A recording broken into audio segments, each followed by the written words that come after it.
Hello students, last lecture में हम लोगों ने इनवर्स ट्रिग्नोमेट्रिक फंक्शंस के कुछ ग्राफ्स देखे थे, जैसे sine inverse, cos inverse, tan inverse, cot inverse, sec inverse and cosec inverse. ठीक है, इन सारे फंक्शंस को हमने देखा था किस तरीके से जो भी ट्रिग्नोमेट्रिक फंक्शंस अपने पास हैं उनके डोमेन को रिस्ट्रिक्ट किया गया टू मेक इट 1 1 on 2, है ना। क्योंकि तभी अगर फंक्शन बाइजेक्टिव होगा, 1 1 on 2 होगा, तभी उसका इनवर्स एग्जिस्ट करेगा। तो इसी वजह से आपने जितने भी ट्रिग्नोमेट्रिक फंक्शंस थे उनको रिस्ट्रिक्ट किया इन अ पर्टिकुलर इंटरवल, ठीक है, एंड देन उसके बाद उसका इनवर्स डिफाइन किया। ओके, ये सबसे इंपॉर्टेंट पार्ट है। मैंने आपको बताया था कि जितने भी इनवर्स फंक्शंस हैं, इनवर्स ट्रिग्नोमेट्रिक फंक्शंस, उनका graph along with their domain and range, ये आपको बिल्कुल याद होना चाहिए। ठीक है, उसके बाद मैंने बात करी प्रॉपर्टीज की। प्रॉपर्टी 1 मैंने आपको दे दिया था, प्रॉपर्टी 2 भी दे दिया था, लेकिन प्रॉपर्टी 2 में हम लोग और बात करेंगे आज। प्रॉपर्टी 2 में अगर मैं एक रिजल्ट आपको बताऊं, प्रॉपर्टी 2 में फर्स्ट रिजल्ट मैंने दिया था sign inverse sine x equals x. ठीक है, साइन इनवर्स साइन एक्स के इक्वल होता है। यहां पे हम क्या देख रहे हैं कि फंक्शन और उसके इनवर्स का कॉम्पोजिशन है, और जब भी ऐसा होता है तो आपको रिजल्ट क्या मिलता है? आइडेंटिटी फंक्शन मिलता है। बट यहां पे एक ट्रैप है, एक बात का ध्यान रखना है आपको कि साइन इनवर्स साइन एक्स की तरह कब बिहेव करता है? जब एक्स -π/2 से π/2 के बीच में रहेगा। मैंने रीजन भी बताया आपको। इसी इंटरवल में आपने साइन एक्स का इनवर्स डिफाइन किया था, है ना, क्योंकि पूरे नंबर लाइन पे अगर आप साइन एक्स को देखें तो वो फंक्शन इन्वर्टिबल है ही नहीं, because it is many one, it is not 1 1। इस इंटरवल में पहले आपने साइन एक्स को 1 1 बनाया और उसके बाद उसका इनवर्स डिफाइन किया एट साइन इनवर्स। तो जो कंपोजिशन है वो x के इक्वल तो होगा, लेकिन सिर्फ इसी इंटरवल में आप ये बात कह सकते हैं। हालांकि अगर मैं इस फंक्शन के डोमेन की बात करूं तो इस फंक्शन का डोमेन क्या होगा? ऑल रियल नंबर्स होगा, क्योंकि आप देखो x किसके पास जा रहा है? साइन के पास जा रहा है। x पे साइन पहले ऑपरेट करेगा और साइन किसी भी रियल वैल्यूज पे ऑपरेट कर सकता है। ठीक है, तो डेफिनेटली अगर मैं इस फंक्शन के डेफिनेशन की बात करूं, ये जो LHS में लिखा है ये डिफाइन तो पूरे नंबर लाइन पे होगा। इस प्रॉपर्टी में आपने बस इतना लिख दिया है, ये x की तरह कब बिहेव करेगा? इस इंटरवल में, बिकॉज साइन इनवर्स आपने इस फंक्शन का इनवर्स जरूर लिया है, but only when x lies in this interval. इस इंटरवल में तो कोई मुद्दा ही नहीं है, आप सीधा कंपोजिशन को x के इक्वल लिख सकते हैं। But what about other intervals, इस पे आज हम लोग चर्चा करने वाले हैं। π/2 से 3π/2, 3π/2 से 5π/2, उन इंटरवल्स में इस फंक्शन का डेफिनेशन कैसा होगा, इस पे आज हम लोग डिस्कशन करेंगे। ठीक है, तो देखिए मैं एक काम करता हूं, मैं साइन इनवर्स साइन एक्स का आपको ग्राफ प्लॉट करके बता देता हूं, क्योंकि अगर आपने ग्राफ बना लिया तो बहुत सारे इंफॉर्मेशन आपके सामने आ जाएंगे। तो चलिए स्टार्ट करते हैं। y equals sign inverse sine x, इस फंक्शन का ग्राफ प्लॉट करना है। ठीक है ना। देखिए, इस ग्राफ को प्लॉट करने से पहले मैं कुछ बातें आपको बता दूं। सबसे पहला तो ये पीरियोडिक फंक्शन पढ़ाते वक्त मैंने आपको बताया था कि कोई भी कंपोजिशन f of gx हमेशा पीरियोडिक होता है इफ g इज पीरियोडिक। अंदर वाला फंक्शन अगर पीरियोडिक हुआ तो कंपोजिशन डेफिनेटली पीरियोडिक होगा। f of g is always periodic if g is periodic।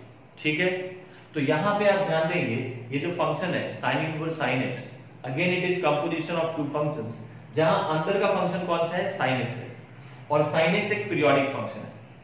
इसका मतलब है ये इंटायर फंक्शन पीरियोडिक होगा। और अगर मैं इस फंक्शन के टाइम पीरियड की बात करूं तो it is going to be 2π। हालांकि मैं फिर से बता दूं, मैंने तब भी बताया था कि f of gx का टाइम पीरियड gx के टाइम पीरियड के इक्वल हो, ये जरूरी है। पीरियोडिक होगा ये बात ठीक है, gx पीरियोडिक है तो f of gx भी पीरियोडिक होगा। बट मैंने ये कभी नहीं बोला कि gx का टाइम पीरियड और f of gx का टाइम पीरियड सेम होगा। ठीक है, बट यस इस केस में ऐसा ही है, gx का टाइम पीरियड 2π है, इस इंटायर फंक्शन का भी टाइम पीरियड 2π होगा। भाई पीरियड निकालने के लिए आप क्या करते हैं? टाइम पीरियड फाइंड आउट करना है तो आप सिंपली चेक करते हैं कि f of x plus t equals fx। इस कंडीशन को सेटिस्फाई करने वाला t का लीस्ट पॉजिटिव वैल्यू, ठीक है। तो इस केस में it is coming out to be 2 pi. इससे क्या फायदा होगा, अगर कोई भी फंक्शन पीरियोडिक नेचर है और आपको उसका टाइम पीरियड मालूम पड़ गया, जैसे इस केस में 2 पाई, तो आपको सिर्फ एक ही साइकिल ड्रॉ करना होता है पीरियोडिक फंक्शन के लिए।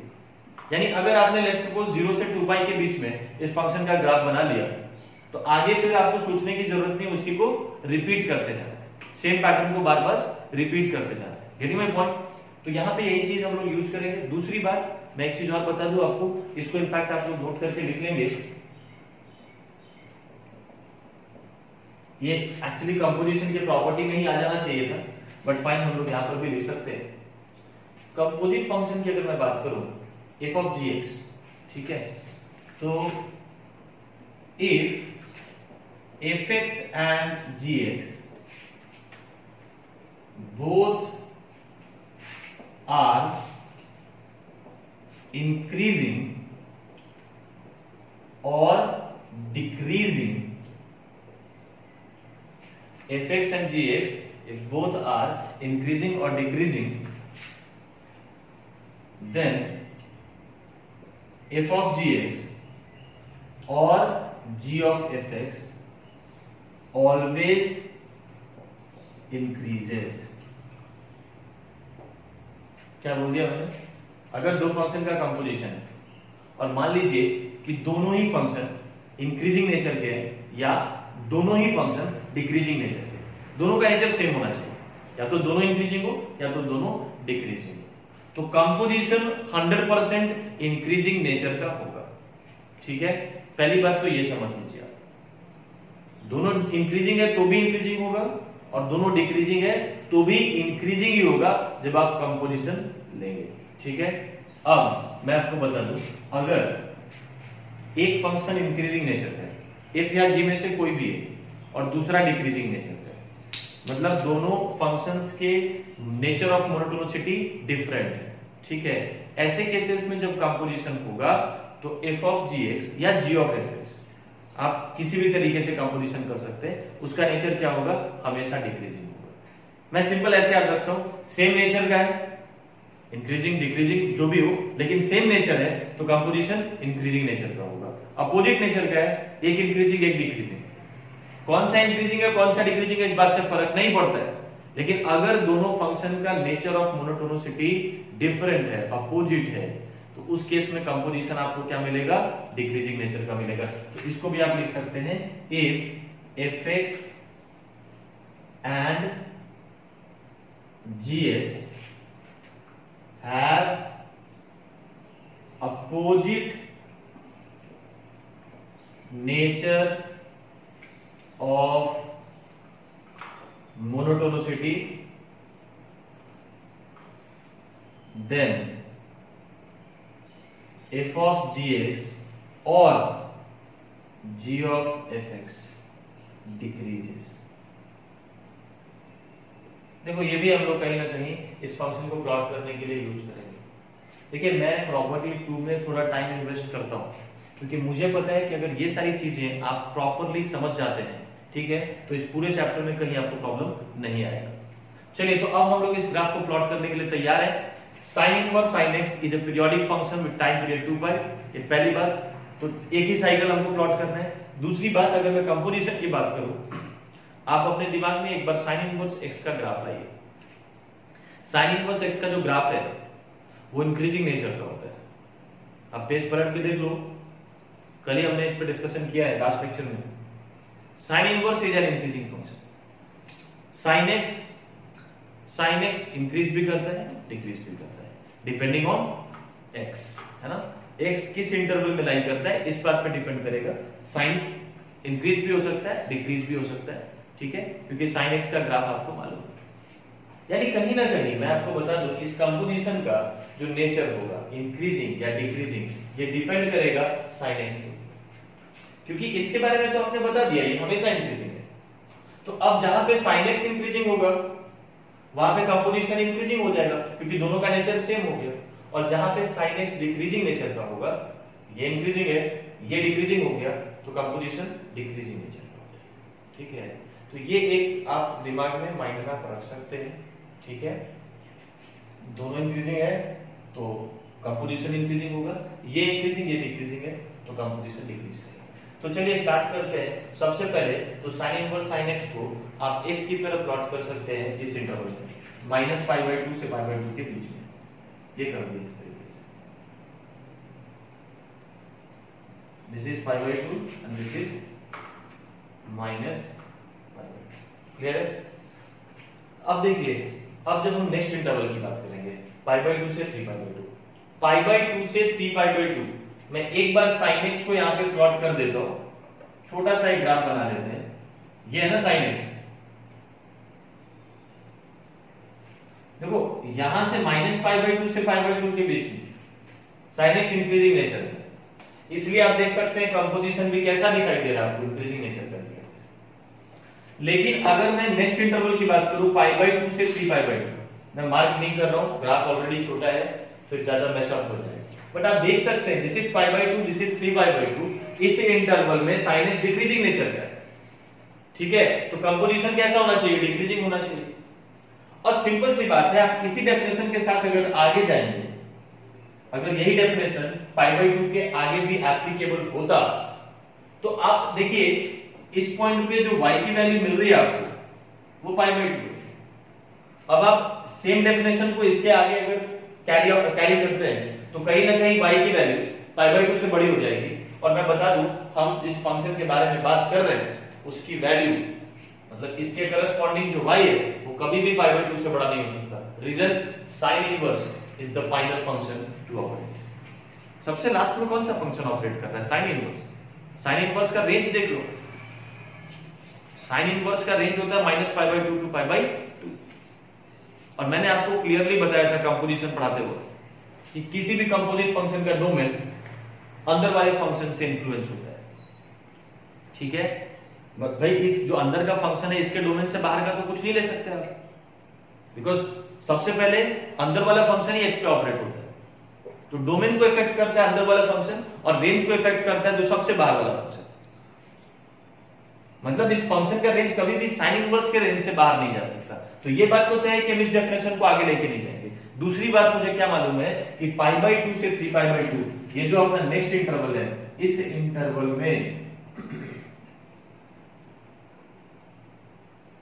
इंटरवल में आपका फंक्शन कैसा होगा? Sign inverse sine x decreasing nature का होगा। क्यों? क्योंकि साइन एक्स डिक्रीजिंग नेचर का है, बाहर का फंक्शन ऑलवेज इंक्रीजिंग, ये डिक्रीजिंग है तो कंपोजिशन डिक्रीजिंग नेचर का होगा। तो कहीं ना कहीं आपको ग्राफ कुछ ऐसा दिखाई देगा।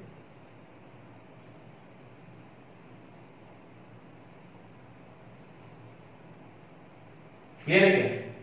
π/2 से 3π/2 इस तरीके से डिक्रीज कर रहे हैं।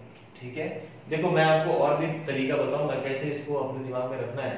ठीक है, बट ये दो बातें अगर आप मिक्स करें, इन दो बातों का अगर आप इस्तेमाल करें तो बहुत आसानी से आप चीजों को समझ सकते हैं।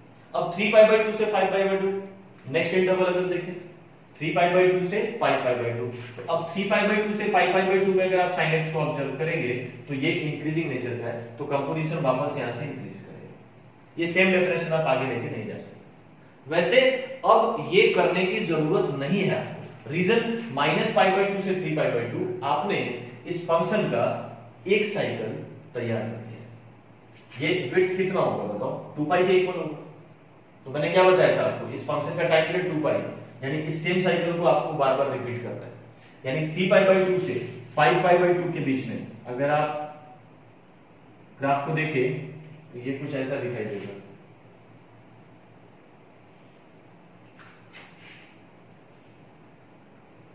और ये सेम पूरे नंबर लाइन पे आप एक्सटेंड कर सकते हैं, पीछे भी यही कहानी चलने वाली है।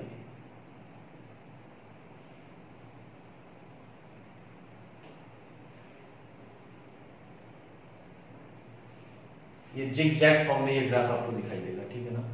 तो I hope I am clear. अब देखिए इसमें एक इंपॉर्टेंट चीज क्या है, -π/2 से π/2 के बीच में तो डेफिनेशन आपको पता था, क्या पता था? It behaves as x. लेकिन π/2 से 3π/2 में डेफिनेशन क्या होगा? 3π/2 से 5π/2 में डेफिनेशन क्या होगा? ये हम कैसे फाइंड आउट करेंगे? तो इसके लिए वापस मैंने एक सिंपल सा तरीका ढूंढा है ना, वो मैं आपके साथ शेयर करता हूं।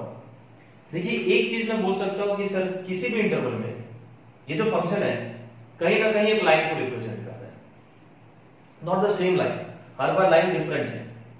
लेकिन अगर लाइन है तो डेफिनेटली आप डेफिनेशन को y equals mx plus c के फॉर्म में रिप्रेजेंट कर सकते हैं। m is slope and c is y intercept, ये तो पता ही है सबको।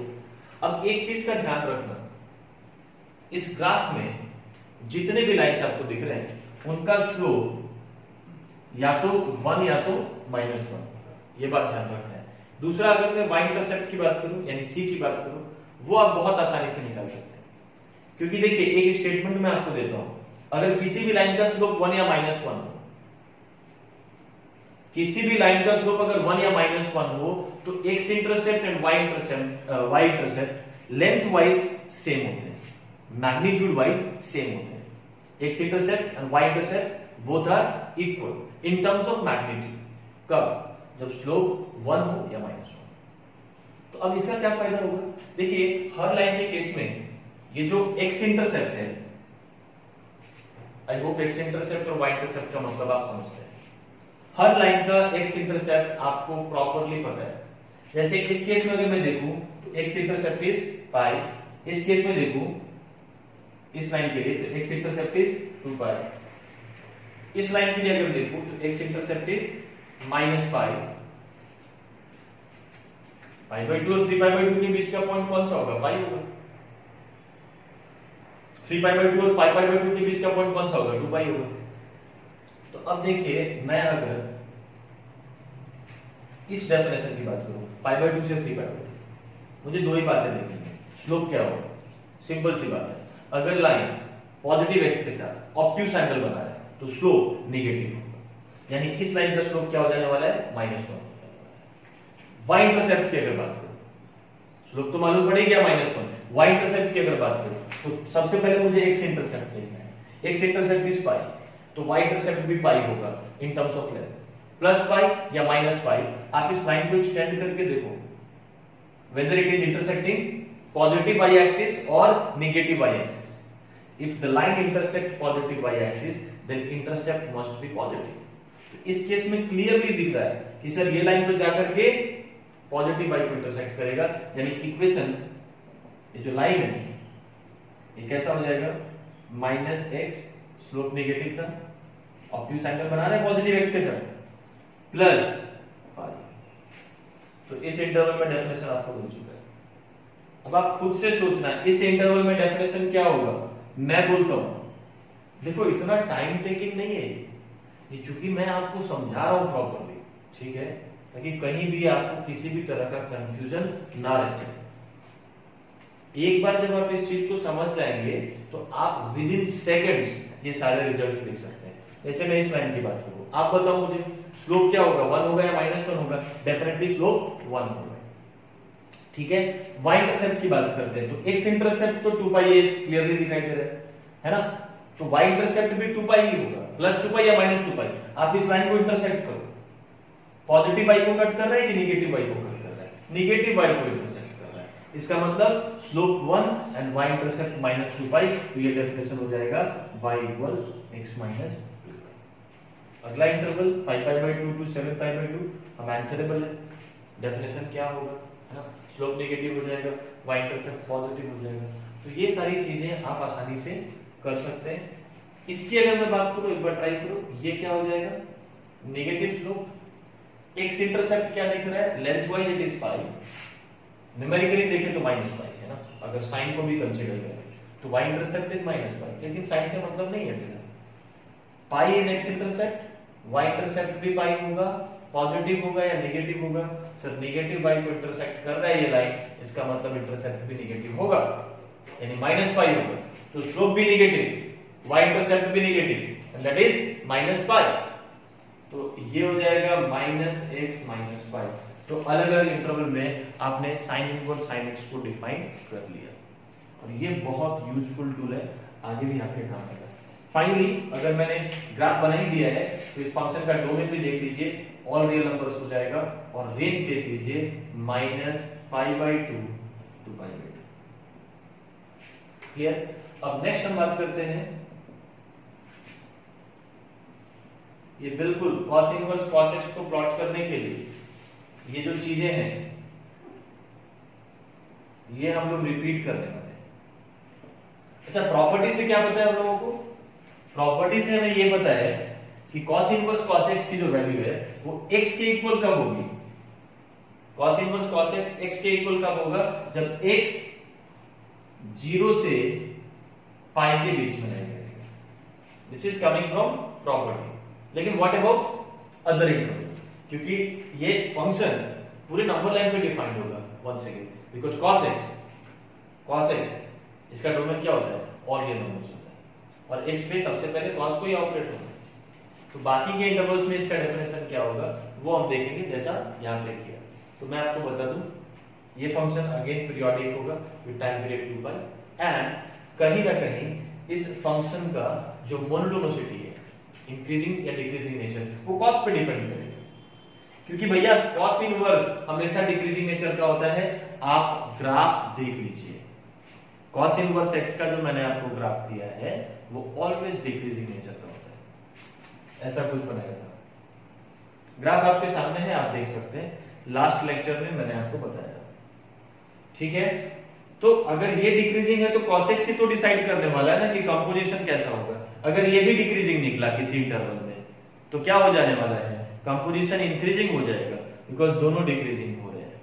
अगर cos x इंक्रीजिंग है किसी पर्टिकुलर इंटरवल में तो कंपोजिशन क्या हो जाना चाहिए? डिक्रीजिंग हो जाना चाहिए। तो चलिए स्टार्ट करते हैं। सबसे पहले इस इंटरवल की बात करें, 0 to पाई। इस इंटरवल में तो ये x की तरह बिहेव कर रहा है, तो बिल्कुल आंख बंद करके y equals x line plot कर दो। इस पॉइंट की करस्पॉन्डिंग y क्या हो जाएगा भैया? पाई हो जाएगा। अब सुन लो भाई, इस डेफिनेशन के साथ आप आगे नहीं चल सकते। पाई से 2 पाई, मैं वापस एक ग्राफ बना लेता हूं छोटा सा cos x का।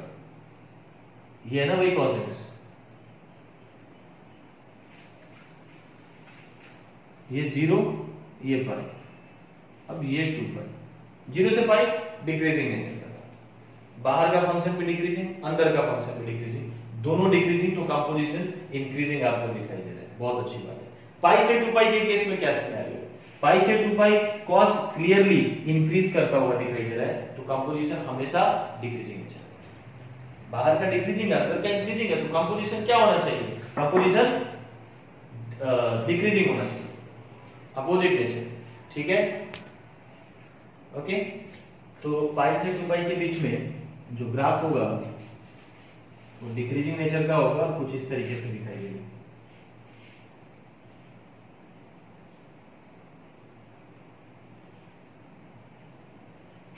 ठीक है क्या? पाई से 2 पाई में डिक्रीजिंग हो गया, फिर 2 पाई से 3 पाई। अब देखिए, वैसे आपको किसी ये 2 पाई का मिल गया ना आपको साइकिल, 0 से 2 पाई एक साइकिल आपने इस फंक्शन का बना लिया है। अब इसी को रिपीट करते जाओ, यानी 2 पाई से 4 पाई इस तरीके से पर्वत का निर्माण करना है आपको। ठीक है, पीछे भी यही चीज है।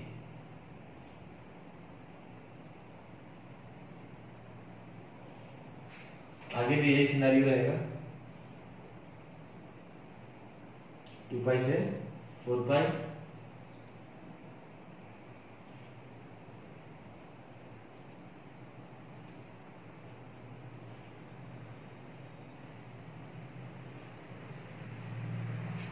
चलिए आई होप आप मेरी बात समझ पा रहे हैं।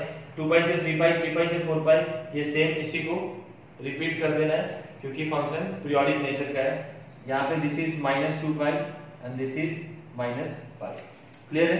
अब देखो वापस से हम लोग अगर डेफिनेशन की बात करें तो 0 से पाई के बीच में तो डेफिनेशन बहुत ही क्लियर है, it is y equals x। Next interval same यही काम करना है, स्लोप देखना है, y इंटरसेप्ट देखना है। x इंटरसेप्ट चूंकि आपको दिखाई दे रहा है सामने, उसके बेसिस पे आप y इंटरसेप्ट पे आसानी से कमेंट कर सकते हैं, है ना? क्योंकि यहां पर भी स्लोप या तो 1 या तो -1 दिखेगा। ये सारे केसेस में होगा, जो लाइंस हैं उनका स्लोप या तो 1 या तो -1 होगा। अब देखो इसकी अगर मैं बात करूं तो इसका स्लोप क्या आ जा रहा है? नेगेटिव स्लोप है, -1। ठीक है, और y इंटरसेप्ट की बात करें तो x इंटरसेप्ट 2 पाई है सर, y इंटरसेप्ट पे 2 पाई होगा, और पॉजिटिव होगा या नेगेटिव होगा, तो डेफिनेटली y इंटरसेप्ट पॉजिटिव होगा। तो डेफिनेशन आप क्या लिख देंगे, -x + 2π।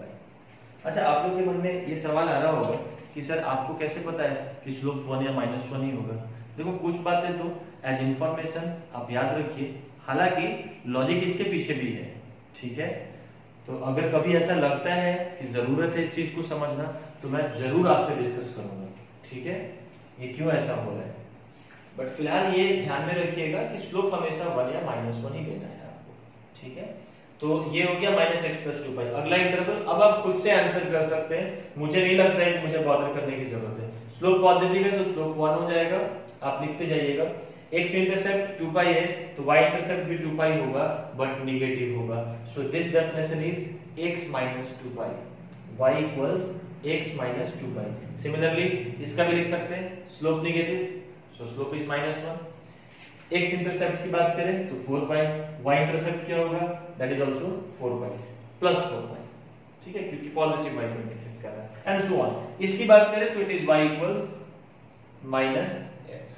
स्लोप नेगेटिव है, y इंटरसेप्ट इज 0, c की वैल्यू 0, m की वैल्यू -1। इसकी बात करें, slope is 1, x intercept 2π length के टर्म्स में, y इंटरसेप्ट भी 2π होगा, पॉजिटिव या नेगेटिव, पॉजिटिव, क्योंकि लाइन पॉजिटिव y को इंटरसेक्ट कर रहा है। तो अब आपके पास एक पिक्चर क्लियर हो चुका है कैसे इन फंक्शंस के ग्राफ को प्लॉट करना है और अलग-अलग इंटरवल्स में इनके डेफिनेशंस को फाइंड आउट करना है, ठीक है। चलिए अब नेक्स्ट आ जाते हैं tan inverse tan x, then cot inverse cot x। उसके बाद बाकी जो दो हैं वो बहुत आसानी से हम लोग प्लॉट कर लेंगे। तो tan इनवर्स tan x में यहाँ पे प्लॉट करता हूं, ये दोनों आसान है, इसके बाद सब आसान लगेंगे आपको, ठीक है।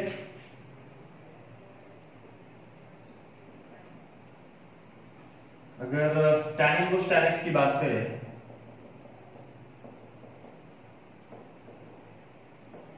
अच्छा सॉरी, यहाँ पे डोमेन रेंज मैं लिख देता हूँ।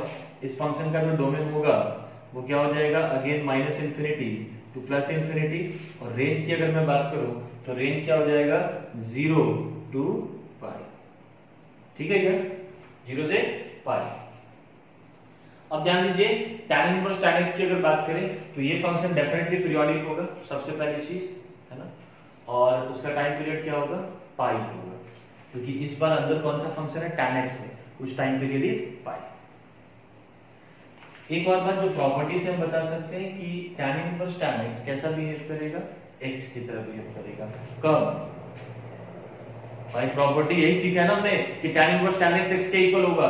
कब इक्वल होगा x के, -π/2 से π/2 के बीच में, ठीक है। तो अब इसमें देखिए, इसमें हम जो नेचर की बात कर रहे थे मोनोटोनिसिटी की, उसकी जरूरत नहीं है क्योंकि इसका टाइम पीरियड पाई है और एक साइकिल तो आपको ऑलरेडी मिल चुका है। -π/2 से π/2 ये एक साइकिल नहीं हो गया क्या, इस इंटरवल का लेंथ कितना है, पाई के बराबर है, यानी जो इस इंटरवल में tan इनवर्स tan x का डेफिनेशन होगा, जो ग्राफ होगा, वही सेम ग्राफ आप पूरे नंबर लाइन पे रिपीट करते जाइए, पूरे डोमेन में रिपीट करते जाइए, क्योंकि जो टाइम पीरियड है वो पाई है और आपको एक साइकिल, इस इंटरवल का जो लेंथ है दैट इज पाई, यानी आपको एक साइकिल ऑलरेडी मिल चुका है। तो ग्राफ प्लॉटिंग तो बहुत आसान हो गया भाई, -π/2 से π/2 के बीच में, तो आप आसानी से ग्राफ प्लॉट कर सकते हैं एज y = x। एक और बात ध्यान दीजिएगा, this time I am putting bubble at π/2 and -π/2। क्यों बबल पुट किया जा रहा है, क्योंकि π/2 और -π/2 पे ये डिफाइंड हो ही नहीं सकता भाई, tan ऑपरेट कर रहा है x के ऊपर, और tan कभी भी π/2 के ऑड मल्टीपल्स पे डिफाइंड नहीं होता है ना, π/2 के ऑड मल्टीपल्स पे tan डिफाइंड नहीं होता है, that's why I am putting bubble.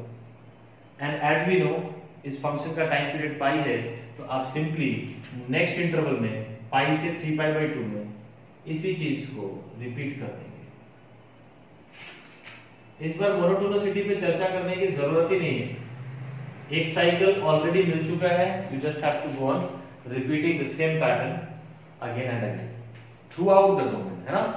3 pi by 2 से 5 pi by 2 you have to draw the same graph again, 5 pi by 2 to 7 pi by 2 you have to draw the same graph again, ठीक है। पीछे भी यही कहानी है भैया, minus 3 pi by 2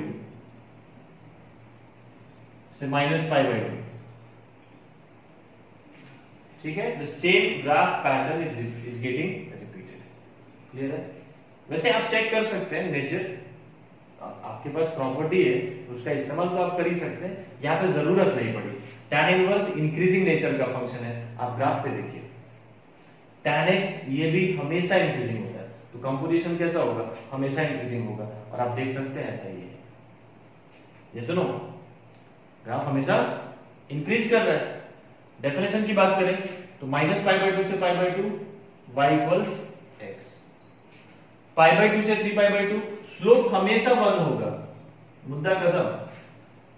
अब सवाल है y इंटरसेप्ट, x इंटरसेप्ट कितना दिख रहा है, पाई दिख रहा है, y इंटरसेप्ट क्या होगा, पाई ही होगा, लेंथ वाइज पॉजिटिव होगा या नेगेटिव होगा, सर लाइन नेगेटिव y को इंटरसेक्ट कर रहा है तो नेगेटिव ही होगा, यानी डेफिनेशन क्या होगा, y equals x minus pi. Next हम देखेंगे y equals x minus 2 pi and so on.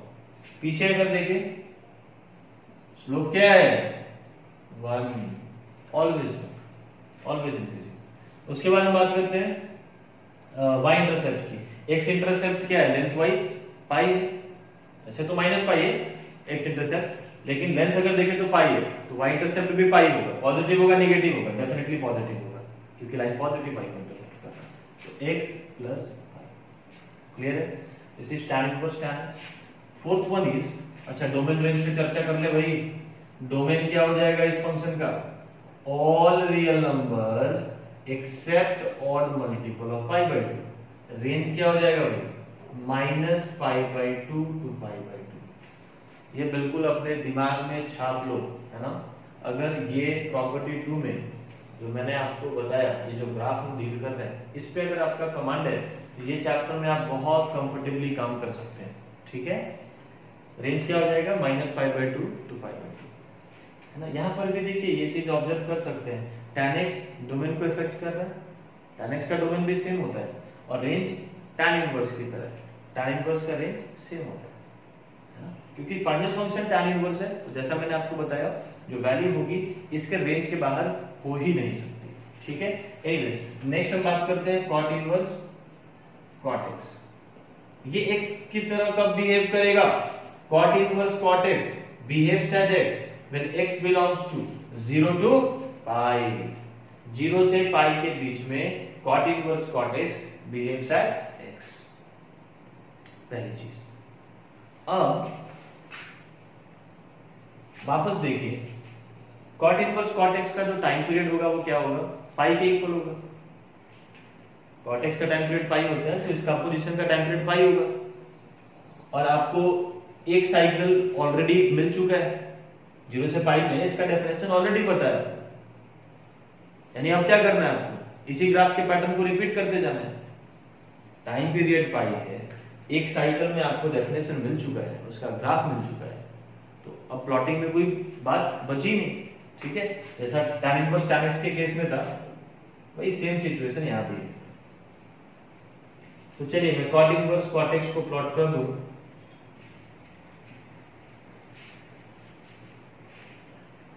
cot inverse cot x को अगर मैं प्लॉट करूं,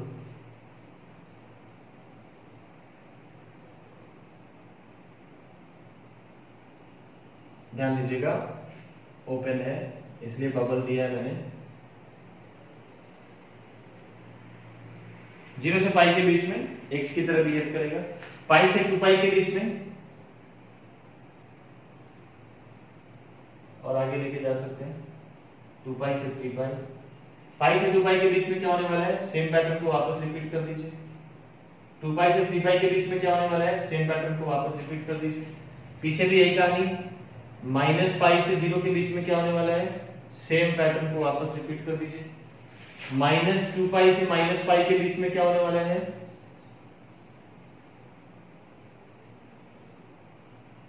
सेम पैटर्न को आप रिपीट कर दीजिए, ठीक है ना। तो देखिए इसमें भी आपको मोनोटोनिसिटी देखने की जरूरत नहीं पड़ी, बट यस आप चेक कर सकते हैं, cot इनवर्स डिक्रीजिंग नेचर का ग्राफ होता है, cot x ये भी हमेशा डिक्रीजिंग होता है, तो कंपोजिशन हमेशा इंक्रीजिंग होगा, वो आपको दिखाई दे रहा है। ठीक है, फटाफट डेफिनेशन की बात करें तो 0 से पाई में it behaves as y equals x, pi से 2 पाई के बीच में स्लोप तो 1 ही होगा, y इंटरसेप्ट x इंटरसेप्ट पाई, x इंटरसेप्ट पता है तो y इंटरसेप्ट भी पता चल जाएगा। x इंटरसेप्ट क्या है, पाई के इक्वल। भाई मैं ये मान के चल रहा हूँ x इंटरसेप्ट y इंटरसेप्ट आप समझते हैं, so x intercept is pi, y intercept is also going to be pi, plus pi या minus pi that depends positive y को कट कर रहा है या नेगेटिव y को। तो डेफिनेटली यहाँ पे y इंटरसेप्ट नेगेटिव होगा, यानी ये जो डेफिनेशन है ये हो जाएगा x माइनस पाई, ये हो जाएगा y इक्वल्स x माइनस 2 पाई, क्योंकि y इंटरसेप्ट इस बार नेगेटिव होगा और 2 पाई के इक्वल होगा, स्लोप तो 1 ही होगा। इस डेफिनेशन की बात करूं तो ये हो जाएगा y equals x, slope is 1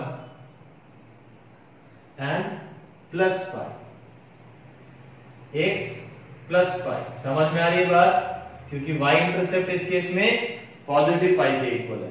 ठीक है, x इंटरसेप्ट पाई था लेंथ वाइज, तो y इंटरसेप्ट भी पाई ही होगा। So this is how you can plot cot inverse cot x। Domain all real numbers except multiples of pi, pi के multiples पे cot define नहीं होता है, तो किसी भी हालत में आप पाई के मल्टीपल्स को कंसीडर नहीं कर सकते, और किया भी नहीं है। पाई के मल्टीपल्स पे हर जगह बबल दिखाई दे रहा है। ठीक है, सिमिलरली रेंज की अगर मैं बात करूं तो रेंज मुझे क्या दिखाई दे रहा है इस फंक्शन का, 0 to 5। चलिए काम कीजिए, टाइम पीरियड भी लिख दीजिएगा। इसका टाइम पीरियड क्या है, 2 पाई, इसका टाइम पीरियड क्या है, 2 पाई, इसका टाइम पीरियड क्या मिला है, पाई, इसका टाइम पीरियड क्या मिल रहा है, पाई।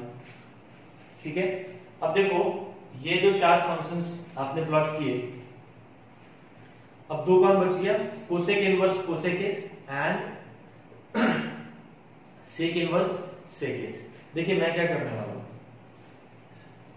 Cosec inverse cosec x exactly इसको रिजेंबल करेगा, मतलब जैसा इसका ग्राफ है वैसा ही उसका भी होगा, with very slight changes, very small slight changes, है ना। इसकी अगर मैं बात करूं तो इस केस में भी आपको ग्राफ बिल्कुल सेम ही मिलेगा, सेक इनवर्स सेक एक्स का, जैसा cos इनवर्स cos x का है वैसा ही सेक इनवर्स सेक x का होगा, बस कुछ चीजें हैं जो आपको बदलनी होगी। ठीक है ना, तो मैं इसी को मॉडिफाई कर देता हूं, आप चाहे तो फ्रेश प्लॉट कर सकते हैं। ठीक है, ओके, अब जो लास्ट 2 फंक्शंस है, cosec inverse cosec x and sec inverse sec x, इन दोनों के ग्राफ की अगर मैं बात करूं तो cosec inverse cosec x exactly इसको रिजेंबल करेगा, साइन इनवर्स साइन x को, और sec inverse sec x exactly इसको रिजेंबल करेगा। ठीक है, cos इनवर्स cos x को, बस थोड़े से चेंजेस आपको लाने होंगे, है ना। वो कैसे लाना है ये मैं इसी ग्राफ में बता देता हूं, आप चाहे तो फ्रेश बना सकते हैं। ठीक है, तो now we are going to plot, हम लोग किसको प्लॉट कर रहे हैं, cosec inverse cosec x function को। ठीक है,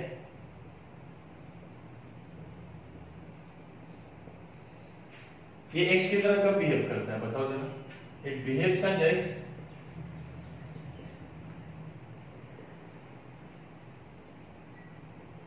when x belongs to minus pi by 2 to pi by 2 except 0, except 0, 0 पे कोसेक ऑपरेट होगा ही नहीं, सेम एज cot, cot और कोसेक जो है पाई के मल्टीपल्स पे डिफाइंड नहीं होता, सेक और tan जो है वो पाई बाय 2 के ऑड मल्टीपल्स पे डिफाइंड नहीं होता।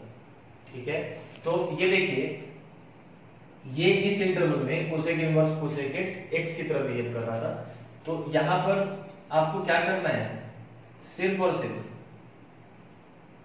इस पॉइंट पे आपको बबल लेके आना है, एज आई सेड 0 पे इट इज नॉट इफ, और सिर्फ यहां पे ही नहीं, जितने भी पाई के मल्टीपल्स है, जितने भी पाई के मल्टीपल्स है हर जगह आपको बबल क्रिएट कर देना है, सिंपली बन गया। डेफिनेशन सेम होगा, कुछ भी नहीं बदलेगा। क्या बदल देना है, पाई के मल्टीपल्स को आप डोमेन से निकाल देंगे, पाई के मल्टीपल्स को आप डोमेन से निकाल देंगे, and as a result range से भी एक एलिमेंट निकल जाएगा। देखो रेंज क्या था अभी, साइन इनवर्स साइन एक्स का, थोड़ा दिमाग अप्लाई कीजिए, मैथमेटिक्स में आप अगर सोचते हैं कि बिना कुछ यूज किए मतलब सर कुछ ऐसा कर जाएंगे कि हमको सारी चीजें समझ आ जाएंगी, ऐसा बिल्कुल पॉसिबल नहीं। मैंने डोमेन से पाई के सारे मल्टीपल्स निकाल दिए। क्यों निकाल दिए? क्योंकि कोसेक एक्स पाई के मल्टीपल्स पे डिफाइंड नहीं होता है। But as a result range से भी एक एलिमेंट बाहर हो गया। कौन सा एलिमेंट बाहर हो गया? 0। अब y की वैल्यू 0 तो हो ही नहीं रही है ना, क्योंकि 0 वाले जितने भी पॉइंट्स थे ये फंक्शन जितनी बार 0 हो रहा था और जहां जहां पे 0 हो रहा था वहां तो आपने बबल कर दिया। बबल का मतलब क्या होता है? That particular point is not present on the graph. ठीक है, तो कहीं ना कहीं जब आप डोमेन और रेंज की बात करेंगे तो डोमेन हो जाएगा भैया all real numbers except multiples of pi, और रेंज सेम वैसा ही होगा जैसा था साइन इनवर्स साइन एक्स के लिए, बट 0 बाहर हो जाएगा, 0 हटा देंगे। ठीक है ना। अब इसकी बात अगर करें, if you want to plot sec inverse sec x, तो ये एक्स की तरह कब बिहेव करता है? इसी इंटरवल में बिहेव करता है एक्स की तरह, 0 से पाई सेम पहले वाले की तरह, लेकिन एक एलिमेंट निकाल देना होगा। इस इंटरवल में π/2 भी है जिसपे sec x डिफाइंड ही नहीं होता है, यानी इस इंटरवल में 0 से पाई के बीच में ये जो π/2 है इस पे क्या लागू हुई? Bubble layer. और सिर्फ π/2 पे नहीं, π/2 के जितने भी ऑड मल्टीपल्स हैं यहां पे क्या आएगा? 3π/2। ये जो पॉइंट है पाई और 2 पाई के बीच का, ये कौन सा पॉइंट होगा? 3π/2 होगा। तो 3π/2 के करस्पॉन्डिंग यहां भी बबल हो जाएगा। आई होप आप मेरी बात समझ रहे हैं। π/2 के ऑड मल्टीपल्स इस फंक्शन के डोमेन में हो ही नहीं सकते। 2 पाई और 3 पाई के बीच में 5π/2 आएगा, वो भी आपको डोमेन से निकाल देना है। ठीक है। 3 पाई से 4 पाई 7π/2 आएगा, वो भी आपको डोमेन से निकाल देना है। 3π/2, 5π/2, 7π/2, -π/2, -3π/2, ये जितने भी पॉइंट्स आपको दिख रहे हैं π/2 के ऑड मल्टीपल्स, उनको वहां पे बबल कर दिया। And as a result range से भी एक एलिमेंट देखो बाहर हो गया। कौन सा एलिमेंट? π/2। यानी जब इस फंक्शन का आप डोमेन लिखोगे तो आप क्या लिखोगे? All real numbers except odd multiples of π/2, और रेंज क्या लिखोगे? सेम पहले वाले की तरह, बस इस एलिमेंट को बाहर कर देना होगा। ठीक है। तो आई होप आप सब ये जो 6 ग्राफ्स मैंने बताए, आज का जो पूरा लेक्चर था मैंने इसी को डेडिकेट किया है, क्योंकि मैं इस चीज का सिग्निफिकेंस समझ रहा हूं। इस लेक्चर में अगर किसी को जरा सा भी किसी पॉइंट पे डाउट है तो आप उसको जरूर मेरे से पूछ लें और क्लियर कर लें। ठीक है।